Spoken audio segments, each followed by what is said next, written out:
নমস্কার। এই কথা অস্বীকার করার কোনো উপায় নেই যে আমিষ উপকরণগুলির মধ্যে আজকে মুরগির মাংস সবচেয়ে সহজলভ্য।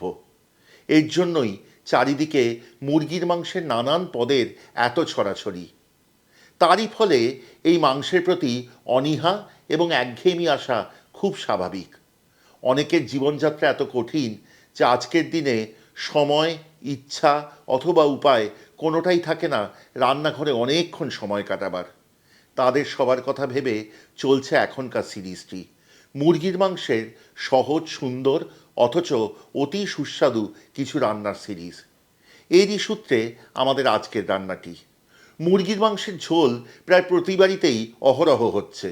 তবু অতিথি আসলে অথবা বাড়িতে একটু ভালো মন্দ রান্নার থাকলে তখন সবাই গালে হাত দিয়ে ভাবতে বসেন, এবার কি রান্না করব? কোরমা, কালিয়া, রেজালা এসব শুনলেই মনে হয় ও বাবা, এ তো অনেক কঠিন রান্না, এ করা যাবে না, সহজ কিছু করি।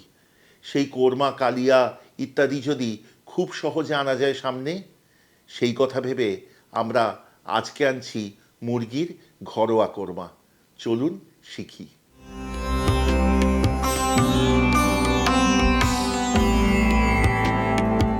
যতই অবিশ্বাস্য শোনাক না কেন, এই মুরগির কোরমার কিন্তু মাত্র 3 থেকে 4টি ধাপ, এবং প্রত্যেকটি এত সহজ এবং এত ঘরোয়া উপকরণে করা যে বললে বিশ্বাস হবে না।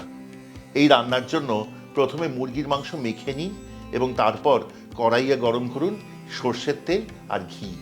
একটু বড় টুকরোয় কাটা মুরগির মাংস একটি পাত্রে নিয়ে নিন এবং তার মধ্যে ঢেলে দিন 150 গ্রাম পরিমাণ টক দই। তার সাথে দিন একটি বড় পেঁয়াজ বাটা, 1.5 চা চামচ পরিমাণ আদা বাটা, 1.5 চা চামচ পরিমাণ রসুন বাটা, অল্প একটু ময়দা এবং খানিকটা নুন। ভালো করে মেখে মুরগির মাংস আলাদা রাখুন।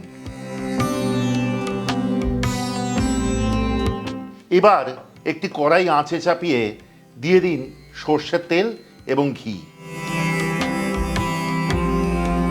তেল ও ঘি গরম হয়েছে, এবার তাতে ফোড়ন দিন 2টি তেজপাতা এবং তারই সাথে ছেঁচে রাখা এলাচ ও দারচিনি। ফোড়নের সুগন্ধ বেরিয়েছে, এবার এতে দিন কুচি করে কাটা 3টি পেঁয়াজ। মাঝারি আঁচে একটু সময় নিয়ে এই পেঁয়াজ ভাজুন যতক্ষণ না রং ধরে। পেঁয়াজে সুন্দর রং ধরেছে, এবার রান্নাটিতে যোগ করুন 2 চা চামচ সমান লঙ্কার গুঁড়ো। অল্প জল দিয়ে মশলা কষান যতক্ষণ না তেল ভাসে।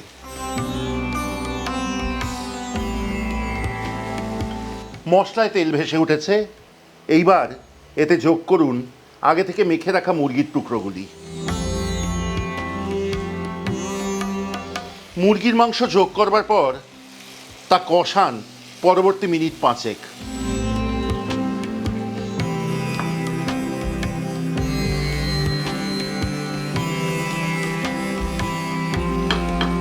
5 মিনিট হয়ে গেছে। এইবার যে দইয়ের মিশ্রণ দিয়ে রান্নার শুরুতে মুরগি মাংস মেখেছিলেন, রান্নায় যোগ করুন সেটুকু। তার সাথে রান্নাটিতে যোগ করুন গোটা 5-6 কাঁচা লঙ্কা, 1/2 কাপ পরিমাণ নারকেলের পাউডার অথবা না থাকলে নারকেল কোড়া এবং নুন। তবে খেয়াল রাখবেন আপনি আগে মাংস মাখার সময় নুন দিয়েছিলেন। ভালো করে কষিয়ে নিয়ে এবার আঁচ কমিয়ে নিন এবং রান্নাটি ঢাকা দিন। এবার রান্নাটি হতে দিন পরবর্তী মিনিট 15 থেকে 20। দেখবেন মুরগির মাংস এবং দই থেকে জল ছাড়বে এবং সেই জলে রান্নাটিতে মুরগি নিজেই সেদ্ধ হবে। এই রান্নাতে কিন্তু আলাদা করে জল দেবার খুব একটা প্রয়োজন নেই, যদি না দেখেন রান্নাটি অতিরিক্ত শুকিয়ে এসেছে। নাম শুনতে যতই গালভারি কোরমা হোক, বলেছিলাম না সহজ উপকরণে খুব সুন্দর রান্নাটি। আমি কিন্তু নিশ্চিত আপনাদের সবারও ভালো লাগছে রান্নাটি। যদি ভালো লাগে কমেন্টে জানান, যদি আপনাদের দিক থেকে কোনো বক্তব্য থাকে তাও জানান আমাদের কমেন্টে।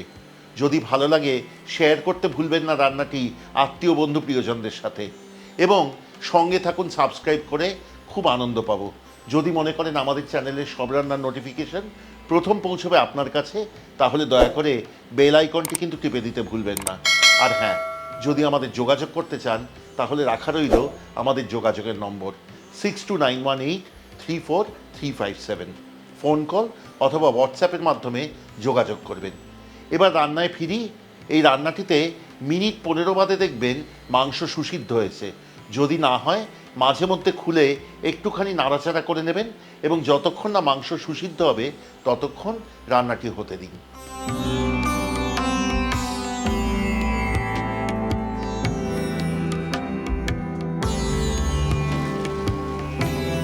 এইবার রান্নাটিতে যোগ করুন খুব অল্প পরিমাণ চিনি এবং অপেক্ষা করুন যতক্ষণ না মুরগির মাংস সুসিদ্ধ হয়। মিনিট 20 মাথায় দেখবেন মুরগির মাংস খুব সুন্দর সিদ্ধ হয়েছে। তখন এই রান্না শেষ করবার পালা। ওপর থেকে ছড়িয়ে দিন আরও 1.5 চামচ ঘি। আঁচ বন্ধ করুন এবং রান্নাটিতে ছড়িয়ে দিন আধখানি পাতিলেবুর রস। ভালো করে মিশিয়ে নিয়ে শেষ করুন রান্নাটি। এই রান্না পরিবেশন করবেন রুটি, লুচি, পরোটা, পোলাও, ভাত, যা ইচ্ছার সাথে।